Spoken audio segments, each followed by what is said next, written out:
तो दोस्तों, जीवन में सुख या दुख, अगर मान लीजिए सुख हो तो जीवन बहुत अच्छे से बीत जाता है। अगर जीवन भर दुख ही दुख लगे रहें, तब व्यक्ति ये सोचने पर मजबूर हो जाता है कि ऐसे क्या कारण हैं जो मुझे इस जन्म में दुख ही दुख दे रहे हैं।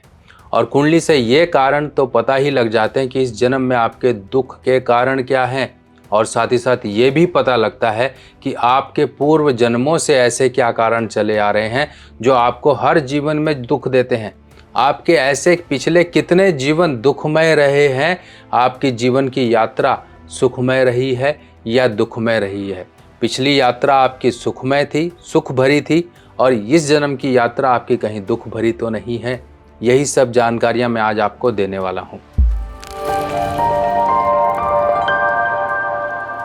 तो दोस्तों, आगे बढ़ें इससे पहले आप सभी लोगों से विनम्र निवेदन है कि आप लोग जय श्री राम का नारा लगाएं। जय श्री राम करके हम आगे बात को शुरू करते हैं। सबसे पहले देखिए कि आपकी कुंडली किस तरह से आपके जीवन के सभी रहस्यों को खोलती है। चाहे वो सुख हो, चाहे दुख हो, चाहे आपसे जुड़े हुए आपके रिश्तेदार हों, चाहे आपका काम हो, चाहे आपका धन हो, चाहे आपका मान हो, चाहे आपका सम्मान हो, कुछ भी, सभी चीज़ें आपके किस्मत में लिखी हुई एक कुंडली के खाके में तैयार हो जाती हैं।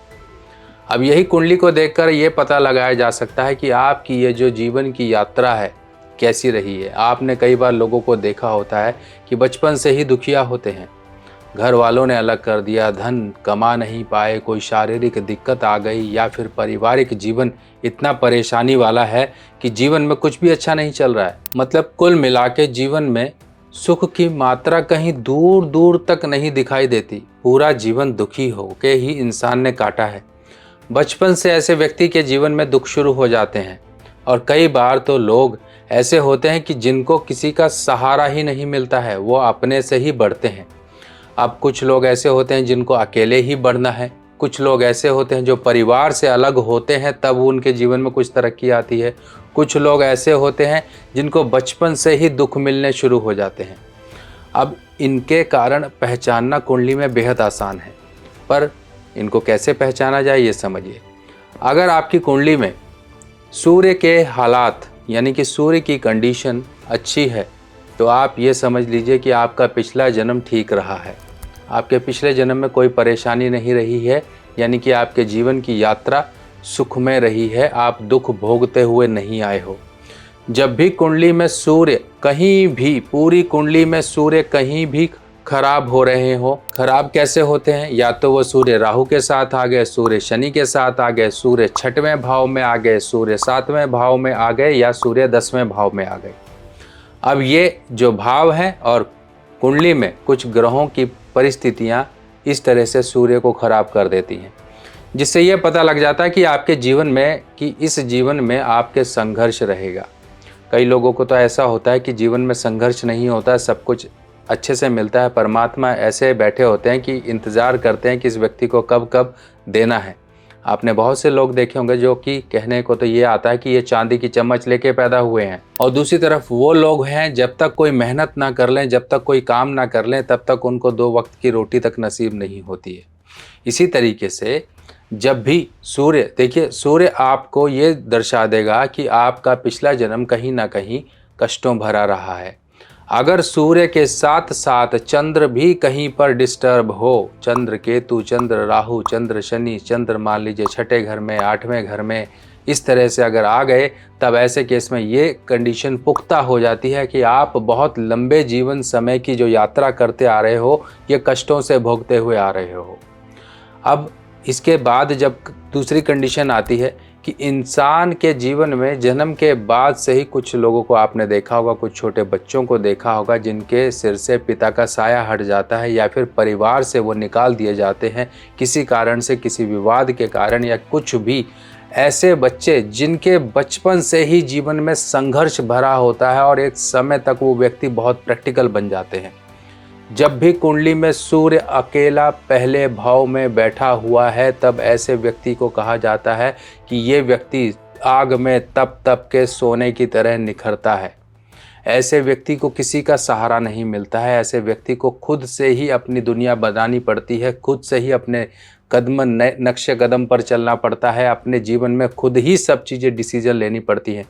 किसी का साथ नहीं मिलता, चाहे वो बीमार हो, चाहे वो आखिरी मतलब मर रहा हो, कंडीशन उसकी मरण अवस्था जैसी है या कुछ भी, ऐसे व्यक्ति को सहारा कम मिलता है, क्योंकि ये व्यक्ति खुद से ही अपने आप में ही इस प्रकृति में अपने आप को सरवाइव करने लायक बनता है।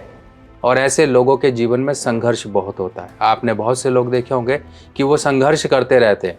उनको कहते हैं ना कि इंसान को अकल बादाम खाने से नहीं आती, उससे ज़्यादा उसे ठोकरें खाने से आ जाती है। तो ये जो व्यक्ति होते हैं सूर्य अकेले पहले भाव वाले, इनके जीवन में ठोकरें ज़्यादा होती हैं, जो इनको सभी चीज़ों से अवगत करा देती हैं, सभी प्रैक्टिकल नॉलेज दे देती हैं। व्यक्ति कहीं फंस जाता है, कहीं मुसीबतों में फंस जाता है, और कुछ लोग ऐसे होते हैं कि उन विपरीत परिस्थितियों का सामना नहीं कर पाते हैं। पर सूर्य पहले वाला, पहले भाव वाला ऐसा व्यक्ति होता है जो किसी भी परिस्थिति में अपने आप को निकालने में सक्षम होता है। और कुछ लोग ऐसे होते हैं कि जरा सा कुछ हुआ नहीं कि मरने तक की अवस्था में आ जाते हैं, कहीं सुसाइड करते हैं, कहीं कुछ करते हैं, क्योंकि उनके अंदर टॉलरेंस पावर, उनके अंदर इतनी क्षमता नहीं होती है कि इन विपरीत परिस्थितियों का वो सामना कर सकें। तो अगर ऊपर वाला कुछ आपको दे रहा है, कुछ ना कुछ किसी नियम, किसी न किसी कारण के वश आपको ये सब चीज़ें मिल रही हैं, जिससे कि आपके जीवन में कुछ संघर्ष अगर आ रहा है तो वो कुछ सीखने के लिए और सिखाने के लिए आ रहा है। तो इन चीज़ों को कभी भी आप अपने मन में मत लीजिए, और कभी भी प्रभु परमेश्वर को आप इस चीज़ से ब्लेम मत करिए। ये मत कहिए कि प्रभु आपने मेरे जीवन में सब कुछ ये डाल दिया। ये सोचिए कि प्रभु का शुक्राना करिए कि आपको उसने अगर कुछ दिया है तो कुछ सीखने, कुछ समझने के लिए दिया है, क्योंकि ये प्रकृति बहुत ही निर्दयी है। निर्दयी उनके लिए है जो इसमें अपने आप को अडेप्ट नहीं कर पाते। आप किसी जानवर को देखते हैं कि वो बच्चे अगर देते हैं तो मान लो 5 बच्चे हैं या 6 बच्चे हैं, तो उनमें से 1 या 2 ही बचते हैं। क्यों? क्योंकि वही लोग बच पाते हैं, वही जानवर बच पाते हैं जो इस प्रकृति में अपने आप को अडेप्ट कर सकते हैं, इस प्रकृति के अनुसार वो जी सकते हैं। इसी तरीके से ये प्रकृति में अपने आप को अनुकूल बनाने के लिए ऊपर वाला आपको इस तरह की कंडीशन देता है। अब दूसरी तरफ वो लोग जो पिता के मरणों उपरांत कुछ ना कुछ काम धंधे में आ जाते हैं, बहुत छोटी उम्र में आ जाते हैं, वो लोग होते हैं, मान लीजिए राहु 11वें घर में है या फिर बृहस्पति पहले घर में है।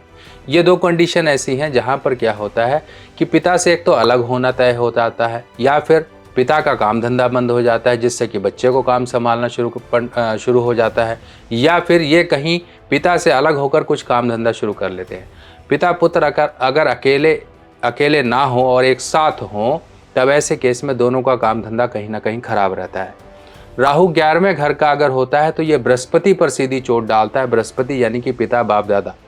अब इन लोगों पर कैसी चोट आती है? इन लोगों पर ऐसी चोट आती है कि पिता पर कहीं ना कहीं अचानक कुछ घटना, कुछ दुर्घटना, या फिर कुछ कैंसर संबंधित या फिर कोई गंदी बीमारी संबंधित ये पिता को दे देता है। अब जब ये सब कंडीशन हो गए तो बच्चे को उत्तराधिकारी ये दायित्व अपने आप को संभालना पड़ता है कि घर का खर्च, घर की सभी ज़रूरतों को पूरा करने के लिए पिता का काम धंधा संभालना पड़े।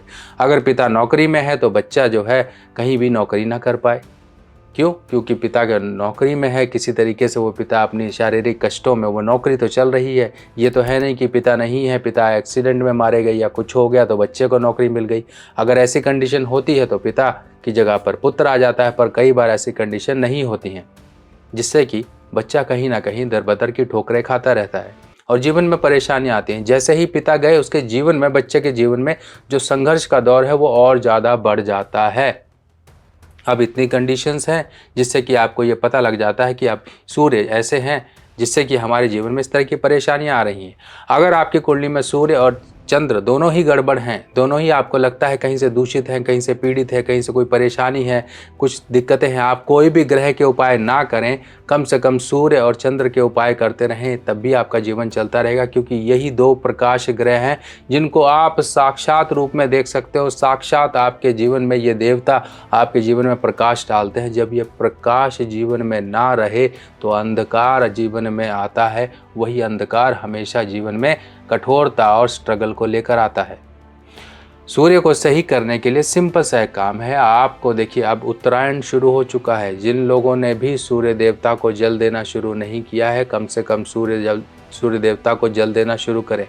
उत्तरायण और दक्षिणायन, अब ये 2 एक ऐसे 6-6 महीने के समय होते हैं जिस समय में देवताओं की दिन और रात मानी जाती है। अगर उत्तरायण है तो देवताओं के लिए वो दिन है, यानी कि उनकी जो रात्रि खत्म हो गई और दिन शुरू हो गया, तो देवता सभी लोग एक्टिव हैं।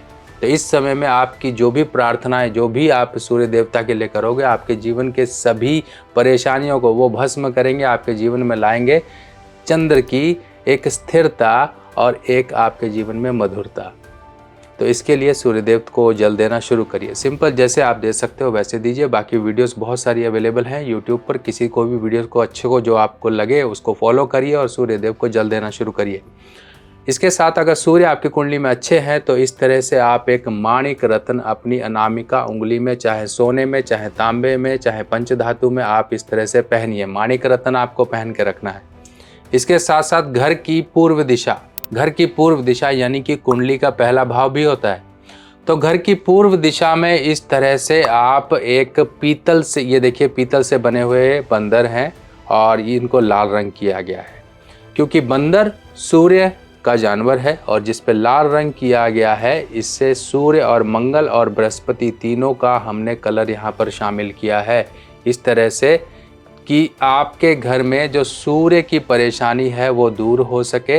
इस तरह से आप ये कोई भी मार्केट में देखिए मिलने वाले बंदर को आप लेकर इस तरह से लाल रंग करके और प्रॉपर संडे वाले दिन घर की पूर्व दिशा में रखिए। पूर्व दिशा में ऐसे रखेंगे तो बंदर का मुंह जो जाएगा वो पश्चिम की ओर जाएगा। इस तरह से आप रखिए। पीतल धातु ही हमने क्यों ली और लाल रंग ही क्यों लिया ये समझिए। सबसे पहले पीतल धातु में बृहस्पति का असर होता है और लाल रंग जो होता है वो मंगल का असर होता है।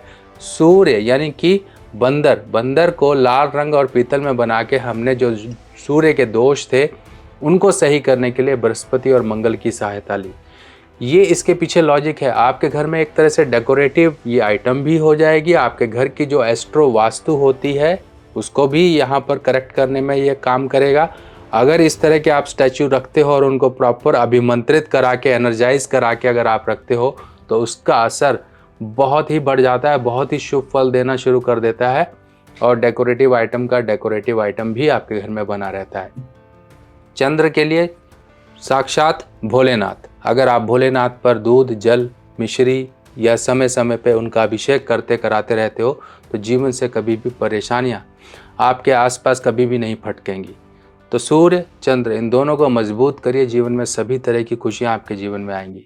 अगर आप अपने आप से लाल किताब के उपाय करना चाहते हो तो आ गई है मेरे द्वारा लिखी हुई नई लाल किताब, जो कि बिल्कुल सिंपल साधारण भाषा में है। और ये लाल किताब बिल्कुल सरल भाषा में आप लोगों के लिए मैंने लिखी है ताकि आप लोग इसे पढ़कर अपने उपाय खुद कर सकें और जो ग्रहों की स्थिति है, ग्रह क्या असर जीवन में लेकर आते हैं, उनके बुरे असर को कैसे दूर किया जाए, ये किताबें अब आपकी मदद करेंगी। ये पहला भाग है। ऐसे 5 भाग कुल मिलाकर आएंगे, जिसमें ये पहला भाग बेसिक होगा यानी कि पार्ट 1, पार्ट 2, पार्ट 3, पार्ट 4, ऐसे पार्ट 5 तक आपको पूरी की पूरी संपूर्ण लाल किताब की जानकारी इन भागों में मिल जाएगी। ये किताब हिंदी में होगी और सरल भाषा में होगी। देखिए इस तरह से इस किताब में संपूर्ण जानकारी, उपाय इत्यादि, योग, सब चीज़ें इस किताब में दी गई हैं। फिलहाल ये किताब पहली जो आपका पहला कदम होगी इस ज्ञान की तरफ। आप अपने जीवन में अपने परिवार वालों की, अपने दोस्तों की, किसी की भी कुंडली को देखकर अध्ययन करके उन्हें उपाय बता सकते हो और ये उपाय बताने के लिए ये किताब आपकी मदद करेगी। बाकी आप सभी लोगों से फिर मिलेंगे, तब तक के लिए आज्ञा दीजिए। जय श्री राम।